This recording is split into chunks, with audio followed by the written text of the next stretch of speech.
राधा, राधा क्या हुआ? ऐसे अकस्मात कैसे उठ गई? मैं जा रही हूँ। कहाँ? वहीं मुरली वाले के पास। मुरली वाला? कौन मुरली वाला? वही जो मुरली बजा रहा है। अरे, कोई ग्वाला मुरली बजा रहा होगा। उसके पास जाकर क्या करोगी?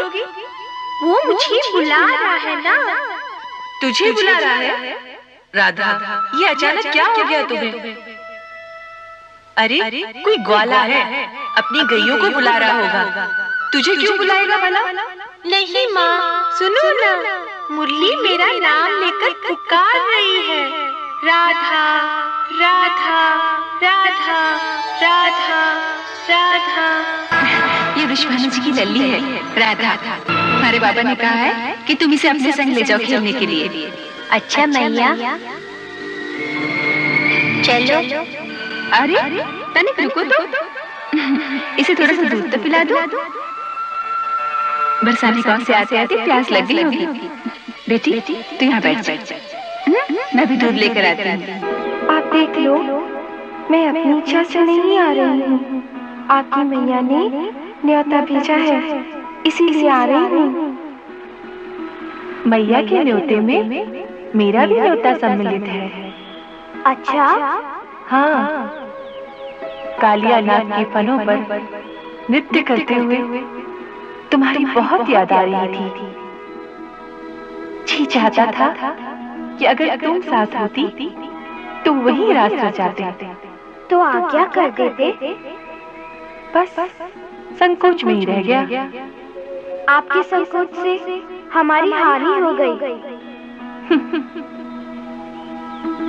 अब पूर्णमासी के दिन तुम्हारी प्रतीक्षा करूंगा, अवश्य आना। राधा, क्या हुआ? अब मुझे जाना होगा। क्यों? मैया बुला रही है। इतनी जल्दी? सांझ होने वाली है। लगता है बाबा अपने साथियों के साथ अब अपने गांव जाने को तैयार होंगे। तो फिर कब मिलोगी? कल आओगी? मैं यही प्रतीक्षा करूंगा। नहीं नहीं नहीं, रोज रोज कैसे गोकुल आ सकती हूँ? जैसे आज आई थी। आज तो बाबा पंचायत वालों के साथ ही आए थे, तो माँ भी साथ आ गई। इसी बहाने मैं भी सखियों के साथ आ गई। कल किस बहाने आऊंगी? अच्छी बात है। तो कल मैं बरसाने आ जाऊंगा। जब मुरली बजाऊं तो समझ लेना कि मैं नदी किनारे तुम्हारी राह देख रहा हूँ। ना ना ना, मैं हाथ जोड़ती हूँ, मुरली न बजाना। क्यों? तुम्हारी मुरली के सुरों में न जाने क्या जादू है। सारी गांव वालियां जब दोपहर को घर में आराम से सो जाती हैं, मुरली सुनते ही वो भी जाग जाती हैं और फिर सबको पता चल जाता है कि तुम हमारे गांव के बाहर आ गए हो। फिर सब झरोखों में से झांकने लगती हैं।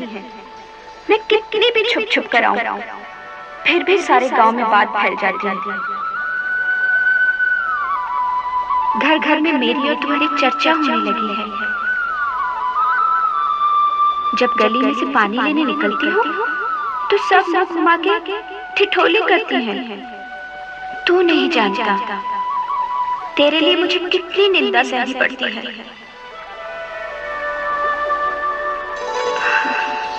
देखो राधा, जो निंदा से डरे उसे प्रेम की डगर पर नहीं चलना चाहिए। इसलिए जब मैं मुरली बजाया करूं तो तुम घर से मत निकला करो। परंतु ये पापी मुरली तो सारे दुखों की जड़ है। इसे सुनकर आए बिना रहा भी नहीं जाता मुझसे। इस सौतन के सुर तो जैसे पाश में बांध कर ले आते हैं मुझे। इसीलिए कहते हूँ, मुझ पे दया करो, ना हमारे गांव आओ और ना मुरली बजाओ। फिर तो प्रेम करना छोड़ दो। ये भी तो संभव नहीं है। फिर ये भी संभव नहीं कि मैं आना छोड़ दूं। देखो राधा, मुझे किसी निंदा का डर नहीं। मैं तो केवल प्रेम के वश में हूं और प्रेम को ही सर्वोपरि मानता हूं। इसलिए मुझे तो आना ही पड़ेगा। और मैं नहीं आऊंगी तो क्या करोगे? तो मैं तुम्हारे चरण चिन्हों को ही मुरली सुनाकर लौट जाऊंगा।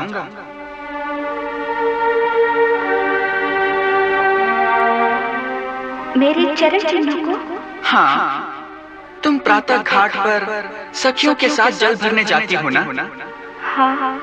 वहाँ तुम सब के चरणों के निशान होते हैं।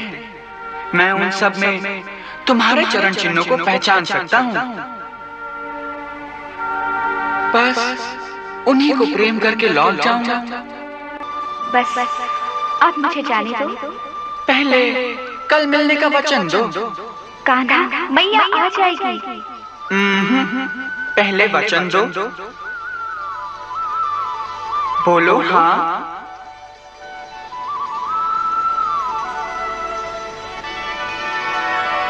हाँ, आऊंगी। मेरी सौगंध? हाँ, तेरी सौगंध। तो आपने जाने की तैयारी कर ली? हाँ राधा, अब जाने का समय हो गया है।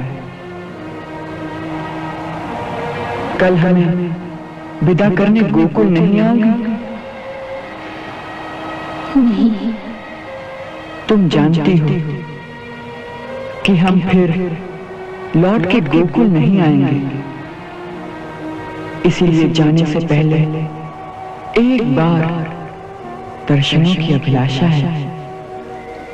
आप तो भगवान हैं, आपको किसी बात की अभिलाषा कैसी? अभिलाषा, लालसा तो केवल मानवों को होती है।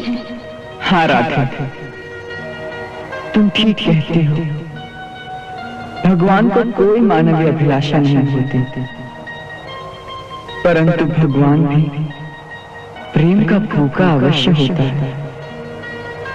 भगवान को और किसी वस्तु की आवश्यकता नहीं, केवल प्रेम की आवश्यकता उसे भी होती है। राधा, ये एक ऐसा बंधन है जिसे ना हम तोड़ सकते हैं और ना ही तोड़ना चाहते हैं। इसीलिए एक छोटी सी विनती की है। तुम बड़े कठोर हो, जो प्रेम में विवश हो उसे और भी विवश किए जाते हो। सबके सामने मेरी विवशता का दृश्य दिखाकर मेरी और भी हंसी उड़ाना चाहते हो। नहीं राधा, हम एकांत में मिलेंगे। जैसी तुम्हारी आज्ञा।